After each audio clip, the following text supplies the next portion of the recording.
ఎలక్షన్స్‌లో భాగంగా రాజకీయ నాయకులు ఏదో ఒకటి ఆఫర్ చేస్తూనే ఉంటారు. అలా ఈసారి కాంగ్రెస్ పార్టీ చేసిన స్ట్రాటజీ ఏంటంటే మహిళలకు రూ. 1,00,000 సంవత్సరానికి ఉచితంగా ఇస్తాము. లేదంటే నెలకి రూ. 8,500 ఇస్తామని ప్రామిస్ చేసి ఇంటింటికి తిరిగి గ్యారంటీ కార్డులు పంచిపెట్టారు.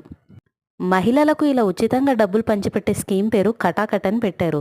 అయితే ఉత్తరప్రదేశ్‌లో అనుకున్న దానికంటే భిన్నంగా బీజేపీ ఎంపీలు చాలామంది ఓడిపోయారు. కాంగ్రెస్ ఎంపీలు పవర్‌లోకి వచ్చారు. కర్ణాటకలో, ఉత్తరప్రదేశ్‌లో, లక్నోలో ఎక్కడెక్కడైతే కాంగ్రెస్ ఎంపీలు గెలిచారో అక్కడి మహిళలు గ్యారంటీ కార్డులు పట్టుకొని కాంగ్రెస్ ఆఫీస్ ముందు నిలబడ్డారు. మాకు ప్రామిస్ చేసిన ఒక రూ. 1,00,000 ఇవ్వండి, లేదంటే నెల నెలకు 8,500 ఇవ్వండి అని. గవర్నమెంట్స్ ఏదైనా ఫ్రీ అంటే అప్పు తెస్తున్నారని అర్థం చేసుకోవాలి. సపోజ్ మన ఇంట్లో జీతం 5,000 అనుకోండి, 6,000 ఖర్చేస్తే రూ. 1,000 అప్పు అనమాట. సో గవర్నమెంట్ విషయంలో కూడా అంతే. మనకి ఇన్కమ్ లేనిది ఫ్రీగా పంచడానికి కుదరదు. గవర్నమెంట్ ఫ్రీబీస్తో పాటు అది ఎలా ప్లాన్ చేస్తుందో అది కూడా డిక్లేర్